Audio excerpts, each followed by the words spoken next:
ओम शांति। आप सभी का प्रश्नोत्तरी कार्यक्रम में स्वागत है। ये एक ऐसा मंच है जिसमें आप अपने मन में उठे हुए ज्ञान से संबंधित, योग से संबंधित, धारणा से संबंधित, मुरली से संबंधित या अपने जीवन से संबंधित कोई भी प्रश्न पूछ सकते हैं बेझिझक। और पिछली बार हमने बहुत सारे प्रश्न लिए थे और जो आखिरी हमारा जो पॉइंट था वो था कैसे हम चलते फिरते फरिश्ता स्थिति में रहें। फरिश्ता स्थिति क्या है? आशा करते हैं आपको वो ध्यान में रहा होगा और आपने उसे फॉलो किया होगा। और हर बार की तरह हमारे प्रश्नों को सुलझाने के लिए, उनका सही उत्तर देने के लिए आदरणीय आशा दीदी हैं। ओम शांति दीदी।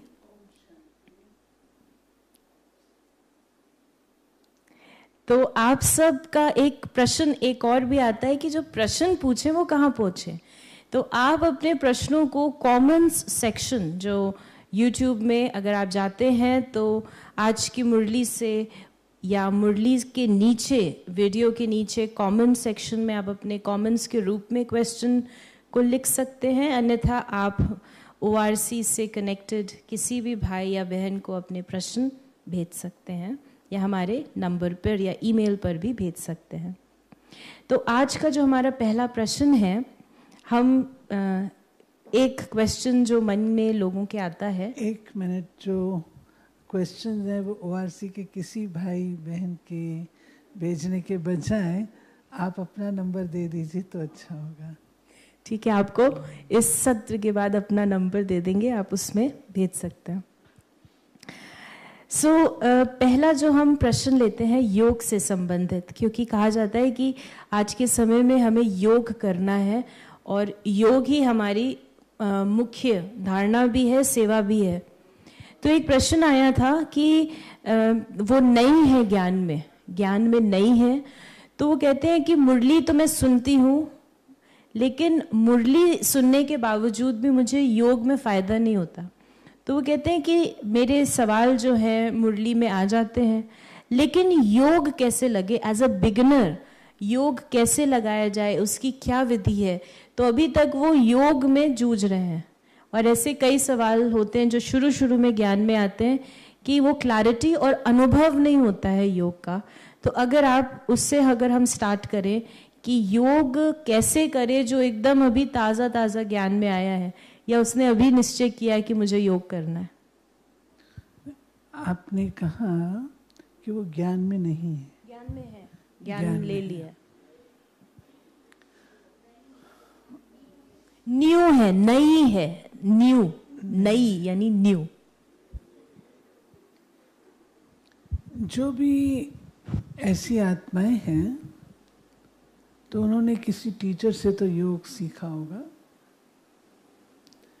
तो टीचर से ही कनेक्शन करें और टीचर से ही बातचीत करें कि हमें योग कैसे करना है। एक बात मैं ये बताना चाहूँगी कि योग करने की चीज़ नहीं है, योग हमारा जीवन है। हम योगी लाइफ वाले हैं, 2 घंटे के योगी और सारे दिन के भोगी ऐसे हम नहीं हैं। तो योग का कनेक्शन मेरे सारे दिन की दिनचर्या, कैसी ख्यालों में मैं रहती हूँ सारा दिन, उसके ऊपर निर्भर करता है। अगर मेरा मन सवेरे से लेकर के किसी न किसी उलझन में है तो योग में जब मैं बैठूंगी तो वो उलझन और अधिक बढ़कर के मेरे सामने आएगी, क्योंकि अब मैं फ्री बैठी हूं और पूरी वो चीज आएगी। तो इसलिए बाबा ने जो योग के साथ हमें कई धारणाएं बताई हुई हैं, उन पर हमारा ध्यान जाना बहुत जरूरी है। उदाहरण के रूप से बाबा ने कहा है कि बच्चे तुम आत्मा हो, सारा दिन तो मैं देह अभिमान में रहूं, सारा दिन दुनिया भर की बातें करूं, और शाम को जब योग में बैठूं तो अपने आप को ज्ञान दूं कि मैं आत्मा हूं, तो आत्मिक स्थिति आपकी नहीं बनेगी। क्योंकि ये लाइफ है हमारी, तो लाइफ में सारे दिन का प्रभाव रहता है। और अगर सारे दिन आत्मिक स्थिति नहीं, तो परमात्मा भी कैसे याद आएगा? क्योंकि कोई जप मंत्र तंत्र ये सब चीजें तो है नहीं, ये है स्मृति की बात। तो मेरे स्मृति में क्या बसता है उसको देखना बहुत जरूरी है। अगर मेरी स्मृति में ऑर्डिनरी बातें हैं, चलो मैं कहती हूं आपने कोई पाप नहीं किया, आप कोई पापी बातें नहीं सोच रहे हैं, लेकिन साधारण भी अगर सोच रहे हैं, इसकी उसकी सबकी साधारण, तो आपका योग क्यों लगेगा? क्यों लगेगा? आपने अपने मन और बुद्धि को इतनी फ्री छूट दे रखी है, वो जहां जाए सो ठीक है, और शाम को मैं बैठूं तो मैं सोचूं मैं याद करूं, होने वाला नहीं है। तीसरी बात, क्या सारे दिन में मैं अंतर्मुखी होके रहती हूं? अंतर्मुखता नहीं है, मेरा कोई कर्मेंद्रियों पे कंट्रोल नहीं है, कर्म इंद्रियों के रस में जा रही हूं। मानिए आंखें, तो ये आंखें न्यूज देखने के लिए आतुर हैं, है तो आत्मा, तो किस प्रकार की इंफॉर्मेशन मैं अपने अंदर डाल रही हूं उसका भी असर होता है। अगर क्यों बाबा हम बच्चों को मुरली के लिए कहते हैं, क्यों बाबा ट्रैफिक कंट्रोल के लिए कहते हैं, क्यों बाबा अध्ययन के लिए कहते हैं, उसका कारण है। अगर वो चीजें हम नहीं करते हैं तो हमारा योग नहीं लगेगा, आनंद नहीं आएगा, शक्ति नहीं आएगी, परिवर्तन नहीं होगा। फिर हम सोचेंगे हम ये तो करते हैं फिर भी कोई असर नहीं। लेकिन आप बेस तो देखो आप कर क्या रहे हो, सारा दिन आपकी लाइफ कैसे चल रही है उसको तो चेक करो। सारा दिन आपने कर्मेंद्रियों के रस में डाला हुआ है। फॉर इंस्टेंस आंखों का मैंने बताया, कानों में कोई आके इधर उधर की बातें बताता है तो मैं कहती हूँ वेरी गुड, अच्छा ऐसा होता है, ऐसा है, मैंने क्या डाला, वो बात राइट है रॉन्ग है क्या है उसको छोड़ दीजिए। लेकिन सारे दिन में अगर मैं व्हाट्सएप देख रही हूँ, जो इंफॉर्मेशन वो मेरे कानों के द्वारा जा रही है अंदर, आप सोचिए जो मैं सुन रही हूँ देख रही हूँ, तो मेरा योग क्यों लगेगा? आप अगर किसी वीआईपी को मिलने जाते हैं तो वीआईपी की तरह आप अपनी मनसा बनाते हैं। उदाहरण के रूप से हम लोग को बाबा सिखाते हैं कि अगर हम किसी जगत गुरु को मिलते हैं, किसी शंकराचार्य जी को मिलते हैं, हम प्रेसिडेंट को मिलते हैं, हम जाते थे, तो कैसी मनसा हमारी होनी चाहिए उसका हम अभ्यास करते थे कि हमने प्रेसिडेंट से मिलना है तो उसको कौन सी बात कहनी है, मनन चिंतन पर जाते थे। सब प्रेसिडेंट से मिलकर ओम शांति करना थोड़ी होता है, लेकिन क्या बात उसको कही जाए जो उसमें असर, तो इन सब चीजों में चिंतन होता है। तब कहा जाता है कि हमें 3 स्टेज होती है, एक होती है वर्णन, एक होती है मनन और एक होती है मगन। वर्णन ज्ञान सुना भी देंगे, बहुत बढ़िया ज्ञान सुना देंगे, लेकिन उसका ताकत तो हमने लिया ही नहीं, मनन तो किया ही नहीं। जैसे खाना खाते हैं, खाना खाने के बाद पचता है तो ब्लड बनता है, ऐसे जब हम ज्ञान के रत्नों को मनन और चिंतन में लेते हैं उससे शक्ति मिलती है। ये सब चीजें जब हम करेंगे तब हमें योग में बैठने में आनंद आएगा, योग लगेगा भी। तो जिस किसी का ये प्रश्न है, मैं ये कहूँगी कि वो अपनी टीचर से ज़रूर कनेक्ट करे, उनसे गाइडेंस ले और फिर अपने आप को सारा दिन देही अभिमानी कॉन्शियसनेस में रखे। देह अभिमान की कॉन्शियसनेस में नहीं, देही अभिमानी कॉन्शियसनेस परमात्मा अभिमानी का भी अनुभव कराएगी। यानी आपने हमारा ध्यान हमारी मनसा की, जो मनसाचर्या कहें, जो हमारी मानसिक अवस्था रहती है सारा दिन में, और जो हम इंद्रियों के द्वारा जो कुछ भी हम कर रहे हैं, चाहे हम देख रहे हैं, सुन रहे हैं, वो सब हमारी योग की जो अवस्था है उसमें वो इन्फ्लुएंस करता है, और यदि वो ठीक नहीं है तो योग भी हमारा ठीक नहीं रहेगा। एक दीदी एक लाइट क्वेश्चन ले लेते हैं, योग से संबंधित है। पूछती हैं, दीदी जी क्या ज्यादा योग करके आत्मा बोरिंग फील भी करने लगती है? कई लोग ज्यादा योग करते हैं फिर कहते हैं तो बोर हो गए, क्या ये कहें कि उनका योग ठीक नहीं है? ऐसी फीलिंग कैसे, ये सवाल जो आ गया, वो रॉन्ग ट्रैक पर लगती है। जिस आत्मा ने क्वेश्चन किया है वो रॉन्ग ट्रैक पर है। वो कौन सा योग करे मुझे पता नहीं, क्योंकि राजयोग के द्वारा तो अतीन्द्रिय सुख का अनुभव होता है, राजयोग के द्वारा आनंद शक्ति का अनुभव होता है, बाबा की मीठी याद के द्वारा मधुरता और दिव्यता आती है। ये बोरिंग कहाँ से आ गई?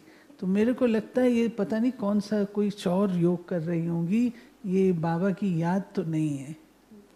तो दीदी कई बार जब हट से, जब कहते नहीं तो बहुत योग करने लगे हैं, तो हट से बैठते हैं या हट से बात नहीं करते हैं, और करते हैं लोग ऐसा जो अभ्यासी होते हैं, और फिर ऐसा लगता है कि शायद बोरिंग हो गया, सिर भारी हो गया। कई तो ये भी कहते हैं कि हमारा बहुत भारी हो जाता है सिर भी।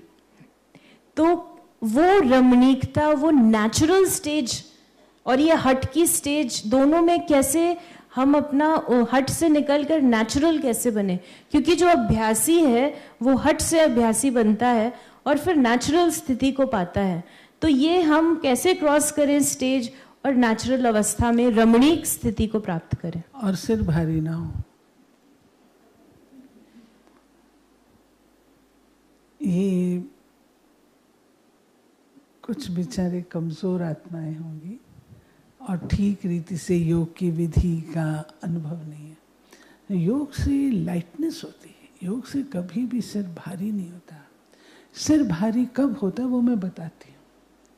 सिर भारी योग में तब होता है जब उनको ठीक विधि नहीं पता, सामने आत्मा ज्योति बिंदु स्क्रीन पर देखते हैं, ज्योति बिंदु चित्र में देखते हैं ज्योति, उसी के ऊपर कॉन्सेंट्रेट, उस पर कॉन्सेंट्रेट करने की कोशिश करोगे तो सिर भारी होगा, सिर दर्द भी होगा। ये तो योग बाबा ने कभी सिखाया ही नहीं है। बाबा ने कहा ही नहीं है कि एक बिंदु के ऊपर अपने आंख लगा करके रखो। बिंदु क्या देगा आपको? क्या देगा? आप कहीं पर भी बिंदु लगा लो। दीदी एक गीत है ना, दिल कहे बाबा तुमको देखता रहो। तो देखता रहो तो मन, अपनी मन और बुद्धि भी तो लगाओ ना। प्यार से बाबा को याद करो, याद करो, उनके गुणों से याद करो, शक्तियों से याद करो, संबंध से याद करो, प्राप्तियों से याद करो। वो क्या देता है, कैसे आपकी पालना करता है, कैसे वक्त पर आपके आंसर्स करता है, सब बातों से, उन बातों से याद करो ना, तो आपको ये भारीपन नहीं लगेगा। दूसरा, ये सच है, हठ शब्द हम नहीं कहेंगे, मैं उसको दृढ़ संकल्प कहूँगी। मानिए मुझे बिल्डिंग तैयार करनी है तो मैं अपनी फाउंडेशन तो बहुत स्ट्रांग बनाऊंगी।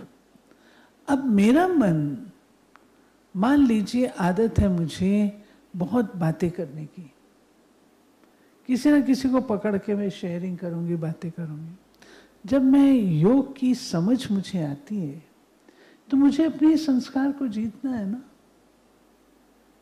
जीतने के लिए मैं दृढ़ संकल्प करती हूँ कि मैं इतने दिन, 3 दिन मौन में रहती हूँ, जिससे मैं अपने आप को संभाल सकूं। हम अपने आप को संभालते हैं, अपने आप को सेट कर पाते हैं दृढ़ संकल्प से, व्रत से। फॉर इंस्टेंस, एक घटना जो मेरे आंखों के सामने हुई थी, एक बार बाप दादा से मिल रहे थे, मैं भी थी और वो बहन भी थी। उसने बाबा को बोला, बाबा मैं अमृत वेला नहीं उठ सकती हूँ। बाबा को बोला, वो बहुत इनोसेंट था। बाबा मैं अमृत वेला नहीं उठ सकती, मैं आपको बता रही हूँ, मैं नहीं उठ सकती। तो बाबा मुस्कुराए। बाबा ने कहा, तुम करना चाहती हो? तो कहती है हाँ। तो बाबा ने कहा, अच्छा, ये बाबा की बात बता रही हूँ। बाबा ने कहा, तुम व्रत रखो,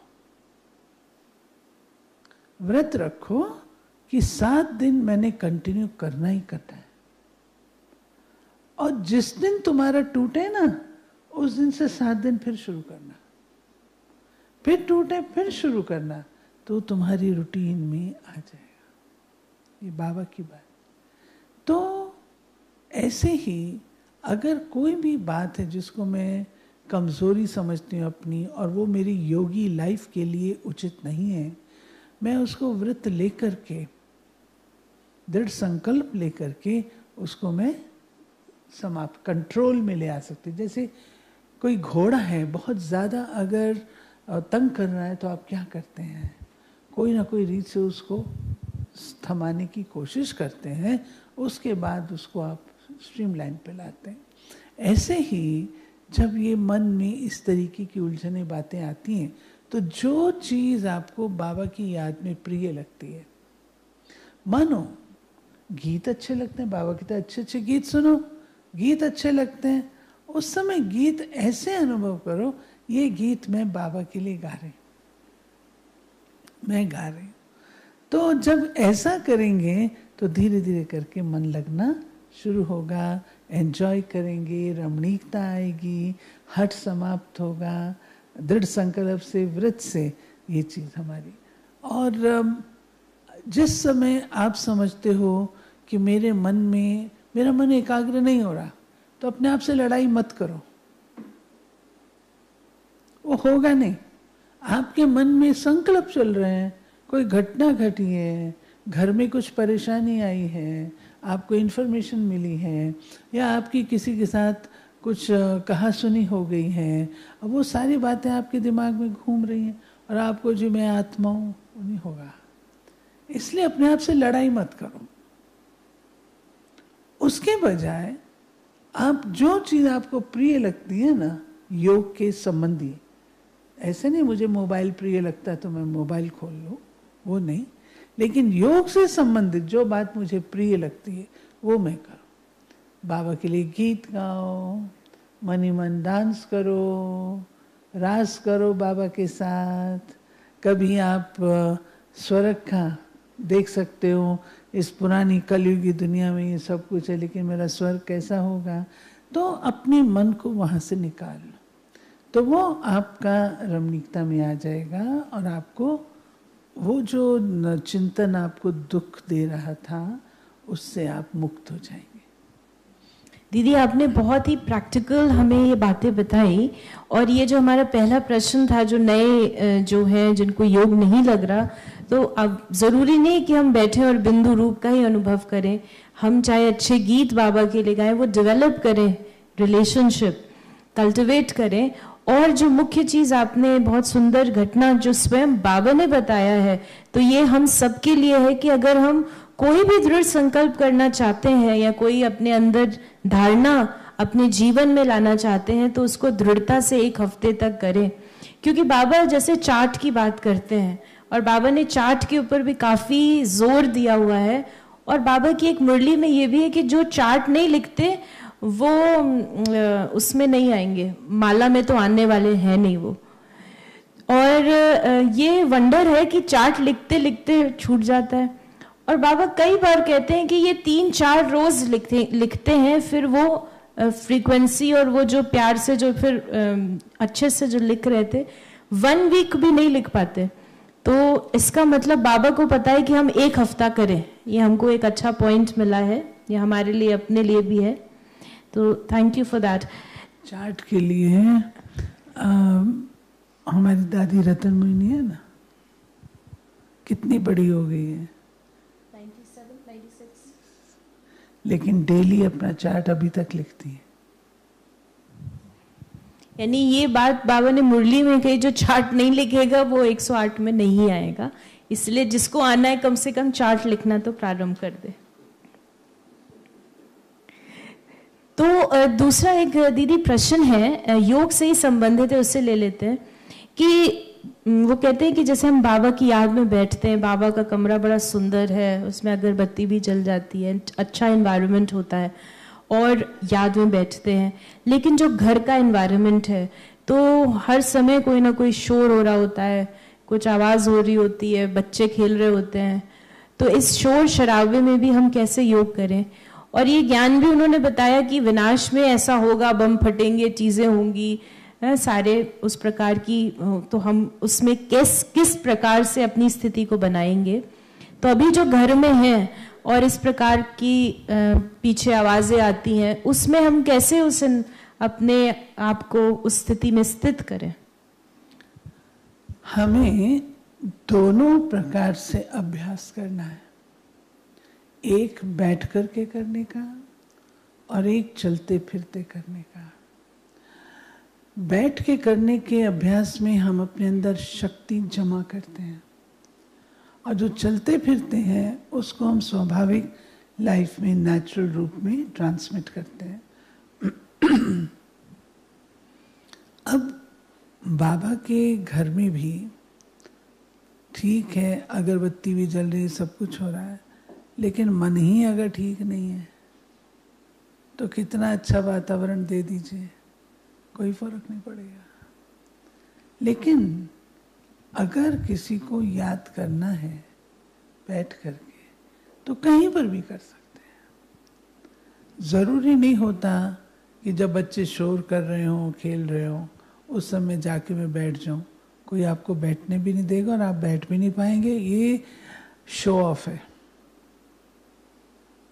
आपके पास सारे दिन में, जब बच्चे स्कूल गए हुए हैं, घर वाले सब काम पे गए, आजकल स्कूल नहीं जा रहे, कोई बात नहीं, जब बच्चे पढ़ रहे हैं, ऑनलाइन क्लास चल रही है, पढ़ रहे हैं, उस समय अपने काम में बिजी है ना, उस समय हम अपने इसको यूज कर सकते हैं। मैं भी पढ़ती हूँ बैठ के। तो जहां चाह होती है वहां राह होती है।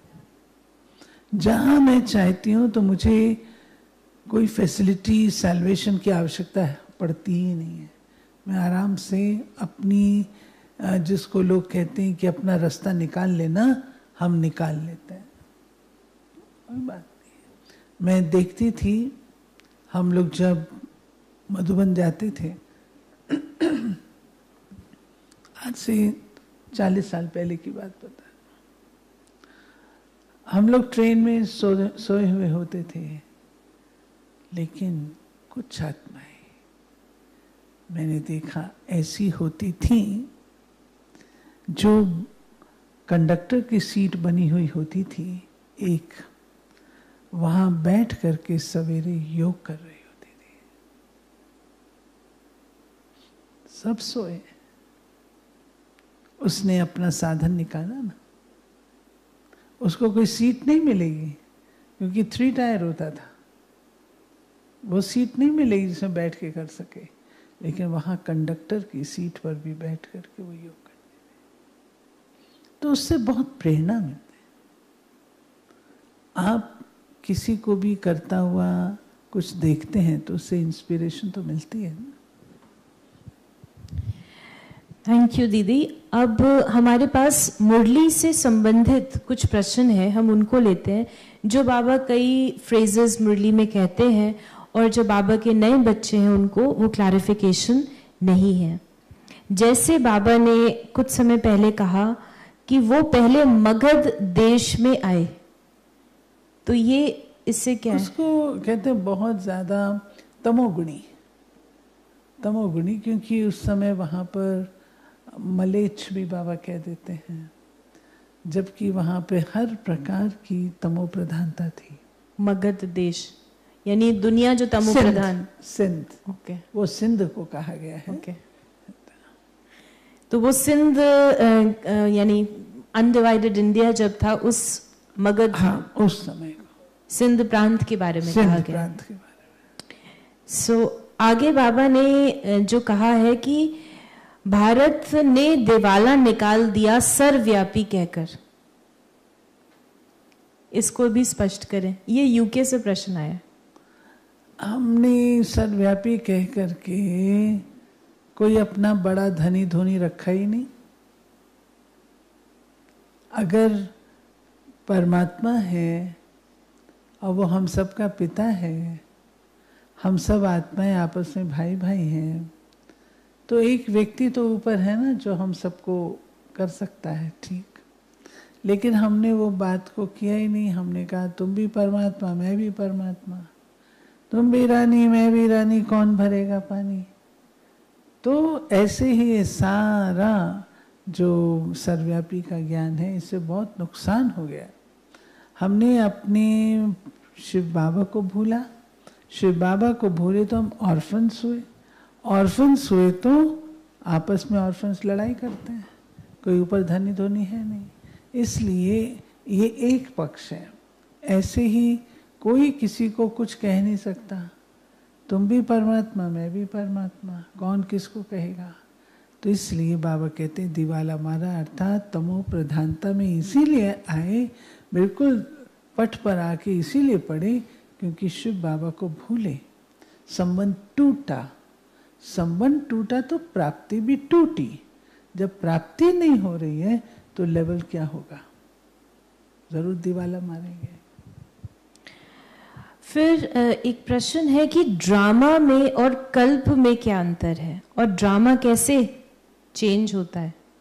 बाबा जब कल्प की बात करते हैं तो कल्प और ड्रामा में कोई ऐसे अंतर नहीं है।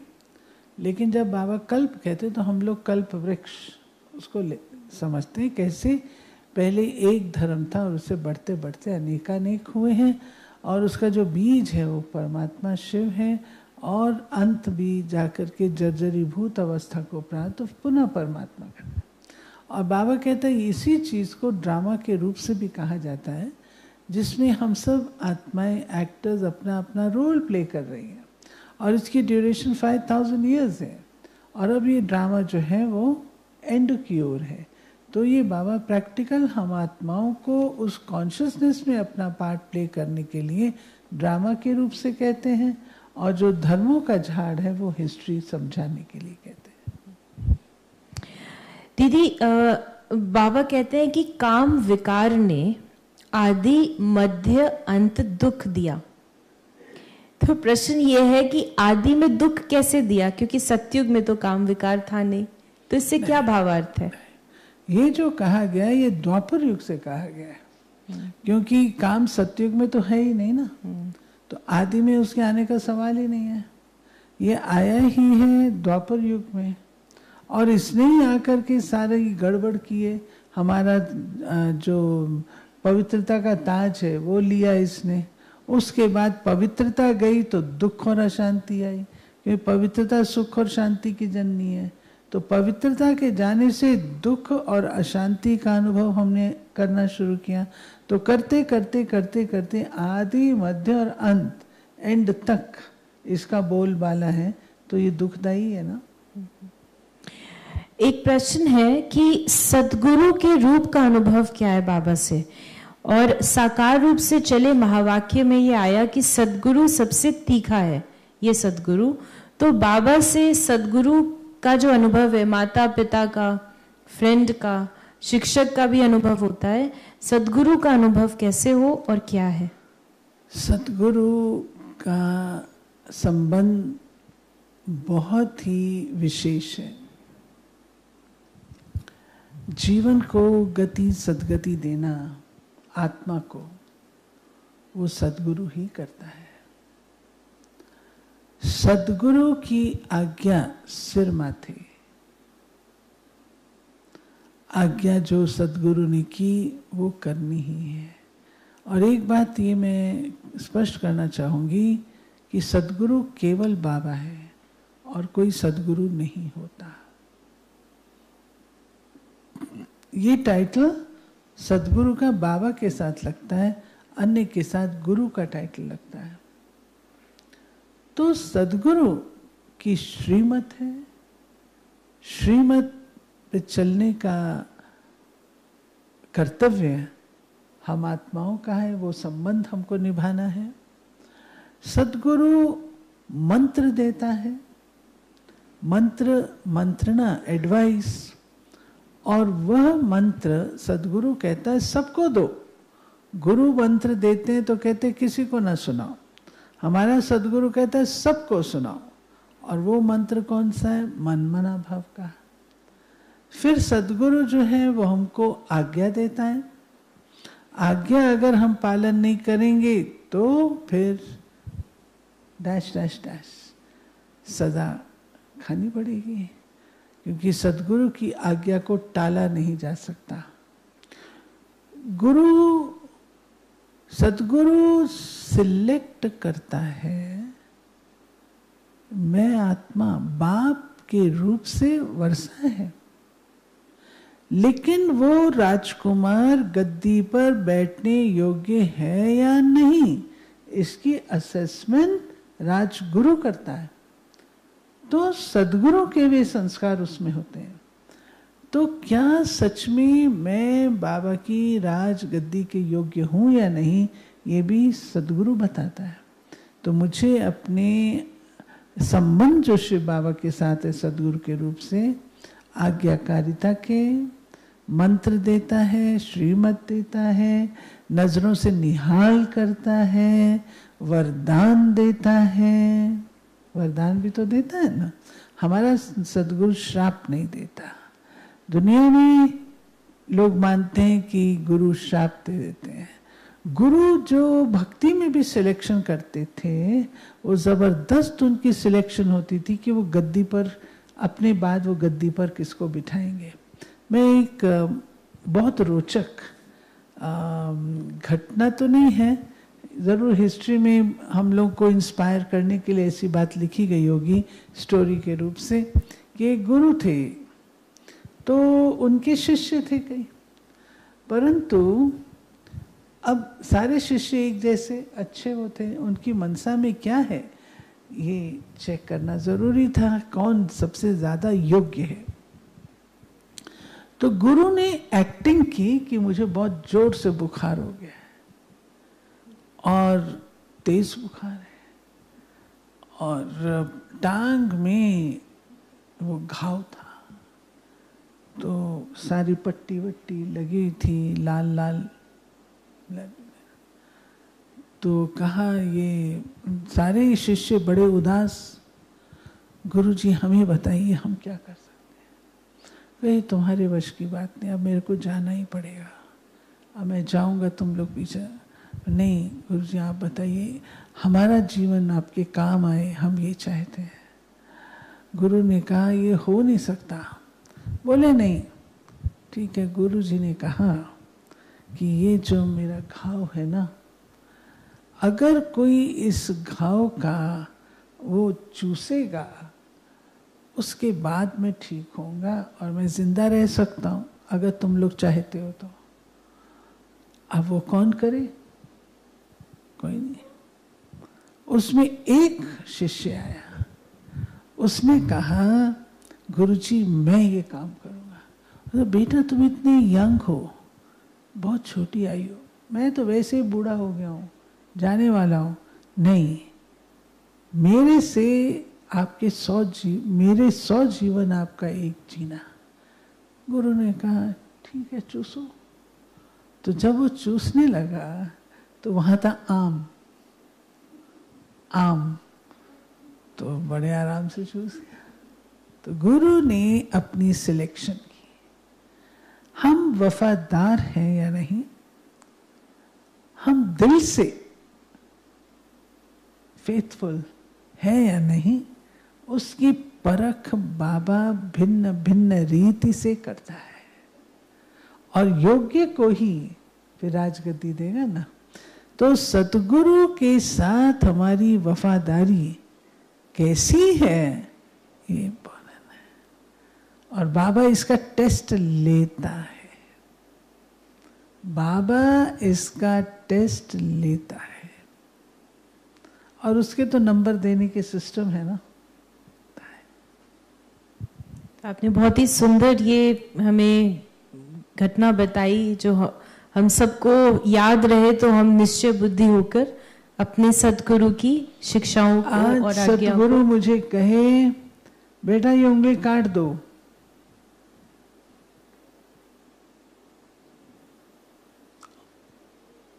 सदगुरु कहे इसी घड़ी तुमको आना है,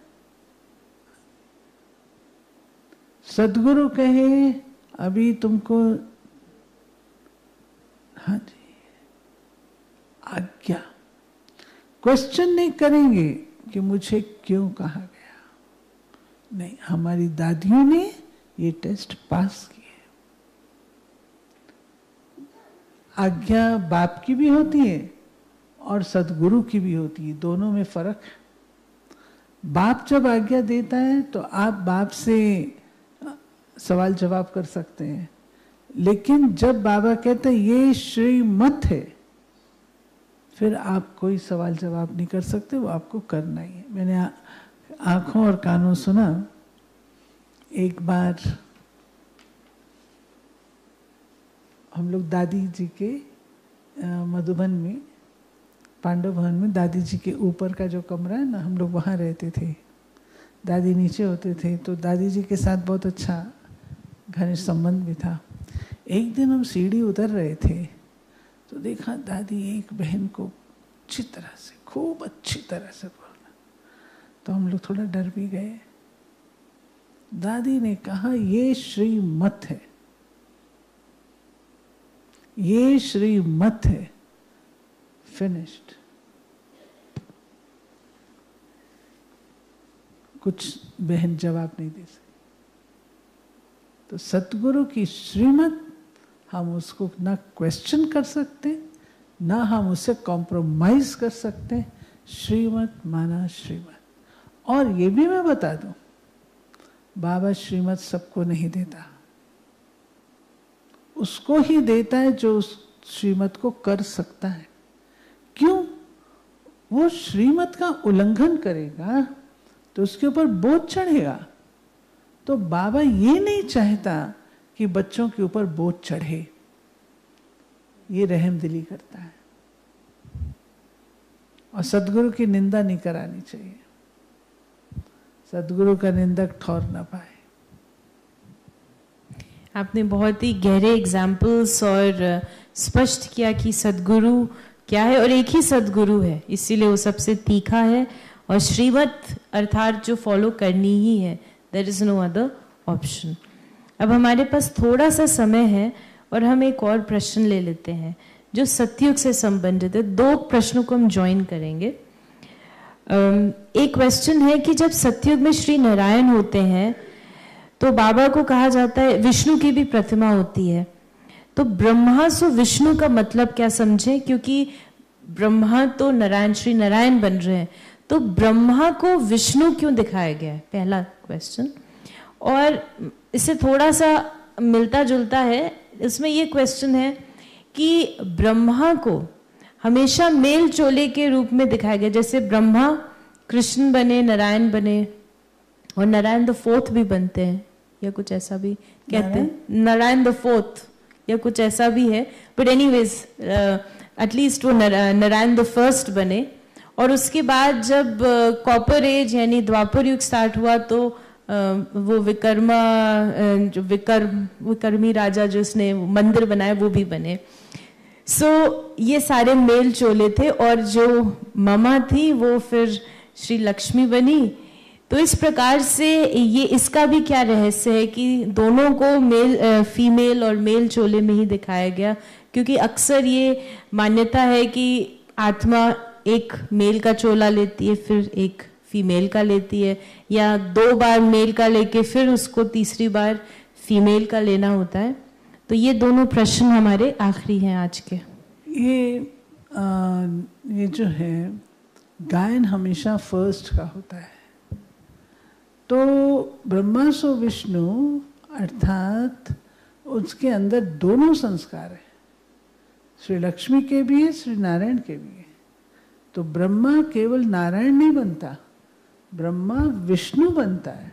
विष्णु अर्थात आत्मा के अंदर दोनों प्रकार के संस्कार हैं, श्री लक्ष्मी के भी, श्री नारायण के भी। लेकिन पहला जन्म श्री नारायण का है, ठीक है। फिर जब आता है द्वापर युग, तो भी फर्स्ट प्रथा चालू करनी होती है, तो वो ब्रह्मा की आत्मा ही करेगी ना। तो इसलिए विक्रमादित्य के रूप से सोमनाथ का मंदिर बना करके इसकी पूजा ये इसलिए है। बाकी आत्मा तो दोनों चोले लेती है, ये भी लेती है और वो भी लेती है। अब बाबा इतना डिटेल तो नहीं बताई है कि मम्मा नेक्स्ट जन्म में नारायण होगी या क्या होगी, वो तो बाबा ने नहीं बताया, परंतु ये अवश्य है कि उसके भी संस्कार हैं और उसके भी संस्कार हैं, दोनों संस्कार हैं। यानी ये चीज क्लियर हुई कि आत्मा में जो दोनों रूप से संपूर्णता है उसका सिंबल विष्णु है, जो हमारा यानी लक्ष्य विष्णु चतुर्भुज है। विष्णु चतुर्भुज, हाँ। श्री ये नहीं है कि हम नर से नारायण बने, नारी से लक्ष्मी बने, लेकिन वास्तव में हमारा लक्ष्य है कि हम विष्णु चतुर्भुज बने, क्योंकि आत्मा में दोनों संस्कार। बाबा ने ये बात शुरू में ही यज्ञ में कही। बाबा ने बच्चों को यही कहा कि तुम्हारा लक्ष्य है विष्णु चतुर्भुज, क्योंकि बहनें माताएं थीं तो उनके अंदर तो कोमलता के और इसके संस्कार थे, परंतु दूसरे संस्कार जो भाइयों के होते हैं, स्ट्रेंथ के आदि, तो बाबा कहते थे कि तुम विष्णु चतुर्भुज हो, अर्थात तुम्हारे अंदर ये संस्कार भी हैं।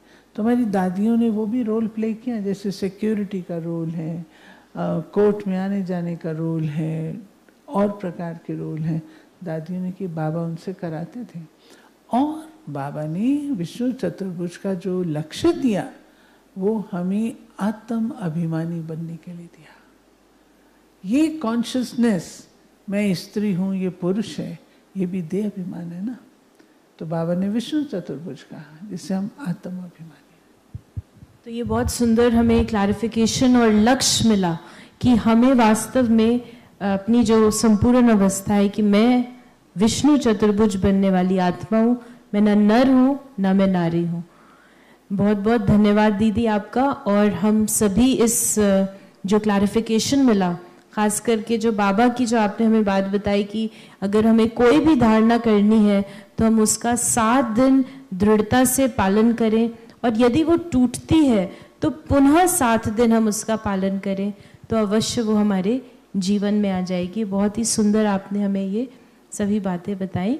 और अगर आपके मन में जो भी प्रश्न है तो आप हमारे फ़ोन पर, मेरा नंबर है 8826599309, इस पे आप मैसेज कर सकते हैं या व्हाट्सएप कर सकते हैं, लेकिन आंसर आपको इस कार्यक्रम में ही मिलेगा। ओम शांति। रब का शुक्र